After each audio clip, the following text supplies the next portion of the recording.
Hey guys, it's your girl Kizzy Rock, and yes, Kizzy Rock is my birth given name. Happy Wednesday, happy hump day. I want to say hey to all my subscribers, new as well this season. I got a word for you. Tap in. Happy Wednesday, guys. I'm currently driving, so please bear with me with all this background noise. I wanted to drop this really quickly. Those of you who are experiencing a very, very lonely time, and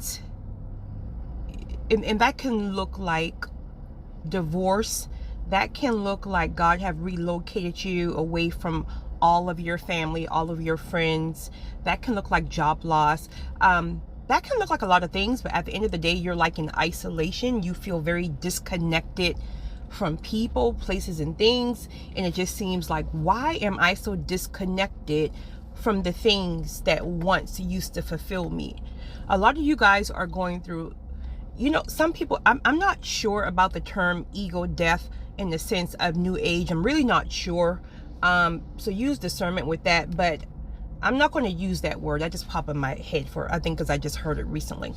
But at the end of the day, you're going through a transformation. This is why a lot of you guys, for me, for sure, you feel exhausted.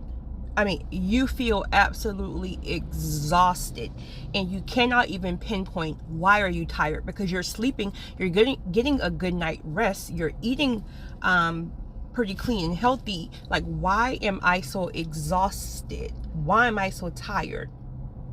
Why do I feel so disconnected from a lot of the things around me? It seems as if I'm living in a fairy tale or something. A lot of us are going through ego death, or if that's the term you use, or you're going through another transformation. Many of us are being elevated, but we're still in the current settings of our last assignments, let that be jobs or whatever, but God is still requiring you to do the job with a spirit of excellence, even though you feel very disconnected from the person, place, or things.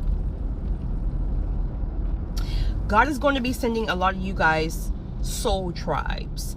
These are the people that you will do destiny with. These are going to be your destiny helpers. These are going to be the people where there's an instant connection, and that connection is so pure and so powerful. It's going to be so pure that you may have spent a lifetime getting burned.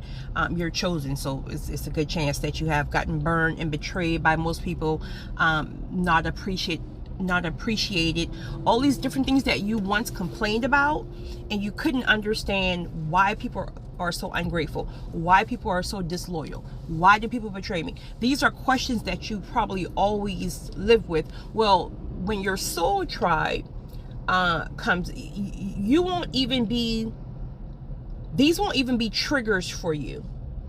Because sometimes when you've been burned one too many times, you can kind of look at everybody with the side eye, like, okay, you're going to hurt me too. Not with your soul tribe, right? Because see, with your soul tribe, these are people that God sent. These are people who are on your path to destiny. You didn't choose these people. We got burned because we choose people, or we ignore discernment when it comes down to certain people because we just want what we wanted. But with your soul tribe, this is a tribe that God literally handpicked for your destiny. Like, there's somebody who I met literally over social media. Two is coming to mind. And it's like, I've known these people all my life. Like, literally all my life.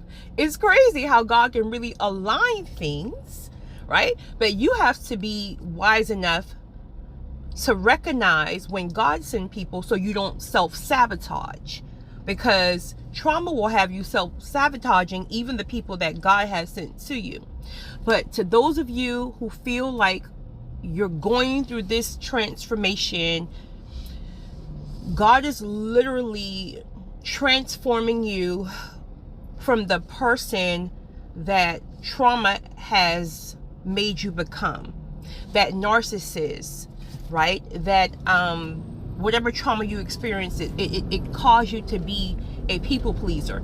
It caused you to have a lot of anger and hatred and defensiveness, right? You got this mask up around you. You don't like all this stuff that happened, it created a false you.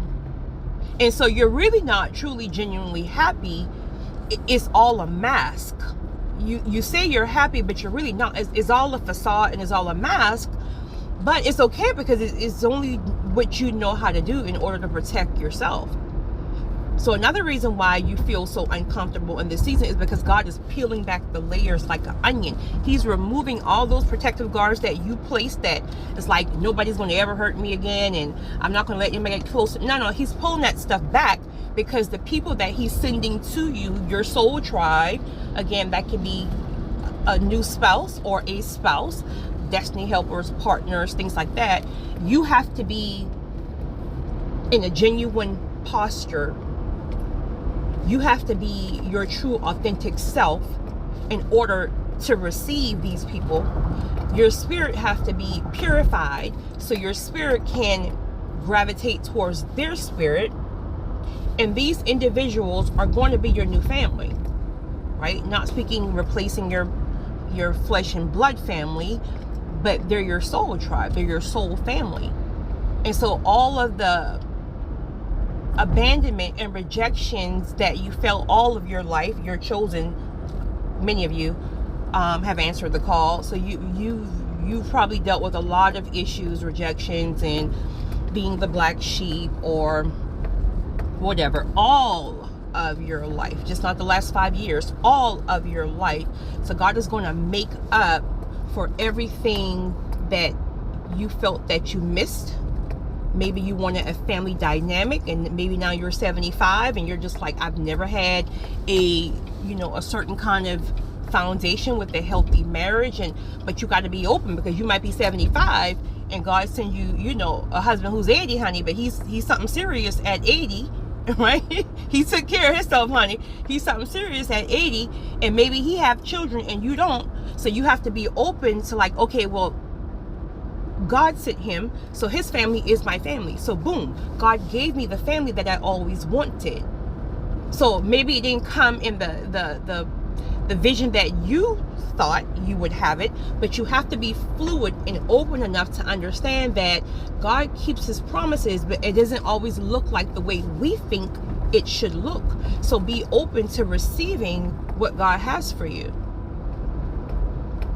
So again, this is why a lot of you guys are going through, it feels like what do butterflies go through? Metamorphosis? I think that's what it's called. I think that's what it's called, right? And again, you feel very raw. You feel so disconnected from everything around you right now. You're tired. Like God have you in a season of literally surrender and the things that he's convicting you to do. You're finally at a posture where you're not putting up that fight. If he's telling you work on your flesh, work on your mouth, work on that anger, it's almost like you submit to it now with no problem because you're at a place where like, you know what, there's absolutely nothing else I can do but surrender. And so it's really, really easy for you to do those things now. He is preparing you for everything that he's promised you. He's preparing you for everything that you deserve. Stay the course. A lot of you guys are already here. A lot of you guys, this is where you're heading. If you're tapped in spiritually, you can feel it. There's something new. Speaking of that, there is no going back. I don't know who that's for. That just popped up. There is no going back. The enemy will get in your head to make you start having these flashbacks on old relationships, old places, the very thing that God's pulled you from. And because you're in this place of stillness, because you're in this place of you feel like God has went silent on you, now you're sitting here thinking back on, well, I mean, he only cheated one time. Everybody can change, right? But God have pulled you from that narcissist. God have pulled you from that place where people weren't appreciative of you and your gifts. He pulled you from that place. Why would he send you back? That's the enemy, honey. Because again, you just don't know what the door is going to look like once it's open. But you walk by faith, not by sight. Remember? It's your girl, Kizzy Rock.